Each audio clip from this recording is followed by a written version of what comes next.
I'm going to show you a series of numbers and you'll need to recall them when I ask. Ready? 6, 3, 4, 7, 1, 5, 2. This is a picture of my dog, who in my opinion is ridiculously good looking. Do you remember the series of numbers? If you got all 7 in the right order, your working memory is, well, working.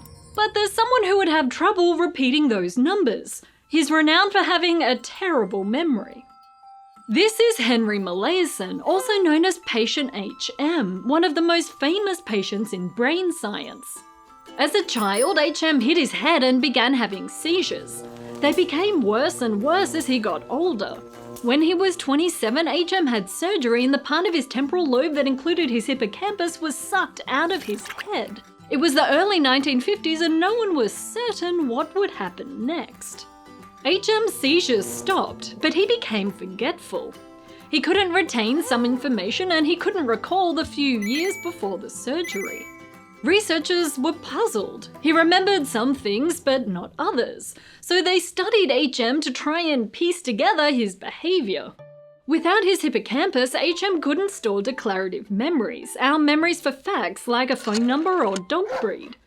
But he could retain procedural memories, those for learning a skill like riding a bike.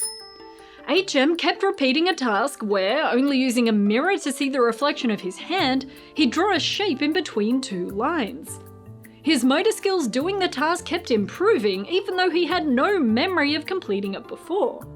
Researchers discovered there were these different types of memory, and they relied on different areas of our brain. When we form declarative memories, the information travels to the hippocampus before it's consolidated and permanently stored. And when we form procedural memories, they rely on other areas, the cerebellum and the basal ganglia. Without a hippocampus, HM was missing a pretty important piece.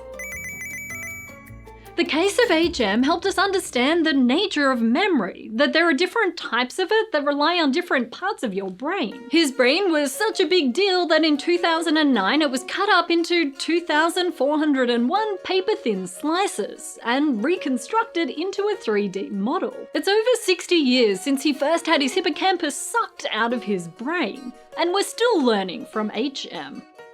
And one last thing, do you remember that series of numbers? If you forgot, 6, 3, 4, 7, 1, 5, 2. And don't worry, HM wouldn't even remember being asked in the first place. And here's another picture of my dog, in case you remembered that, and maybe wanted to see her again. So good looking. And if you don't already, subscribe to BrainCraft for a new brainy video every Thursday.